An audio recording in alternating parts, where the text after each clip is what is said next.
বাবা মানে আবদারের এক অফুরন্ত ভাণ্ডার। বাবা হলো এমন একজন যে নিজে শত অভাব অনটনে থাকলেও নিজের সন্তানের ওপর তার আঁচ লাগতে দেয় না। বাবা মানে সারাদিন কঠোর পরিশ্রমের পরেও হাসি মুখে বাড়ি ফেরা।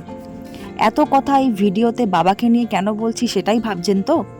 বলছি তার কারণ এই যে বেবি ফ্রকটা আমি রেডি করছি, এটা একটা বাবা তার বাচ্চার জন্য অর্ডার করেছে।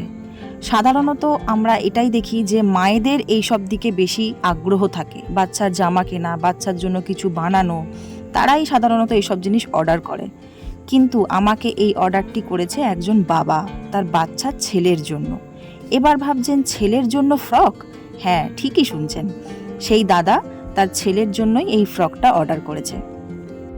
আমি এই ভিডিওর লাস্টে সেই বাচ্চাটার ফ্রক পরা দুটো ছবি আপলোড করব, তাহলে আপনারা দেখে বুঝতে পারবেন যে বেবিটাকে ঠিক কতটা কিউট লাগছে। তো কথা বলতে বলতে আমার এই কাজটাও শেষ হয়ে এসছে এবং এই ফ্রকটার মধ্যে আমি একটু 3D এফেক্ট দেওয়ার চেষ্টা করেছি, জানি না ভিডিওতে বোঝা যাচ্ছে কিনা। তো আমার এই ভিডিওটা, আমার এই কাজটা যদি আপনাদের ভালো লেগে থাকে অবশ্যই লাইক, কমেন্ট এবং আপনার কোনো আর্টিস্ট বন্ধুর সঙ্গে শেয়ার করতে পারেন, আপনার ফ্যামিলি মেম্বারের সঙ্গে শেয়ার করতে পারেন। তো আজকের মতো ভিডিওটা এখানেই শেষ করছি। দেখা হবে খুব তাড়াতাড়ি আমার নতুন সমস্ত ক্রিয়েটিভ ভিডিও নিয়ে। সবাই খুব ভালো থাকবেন। টাটা।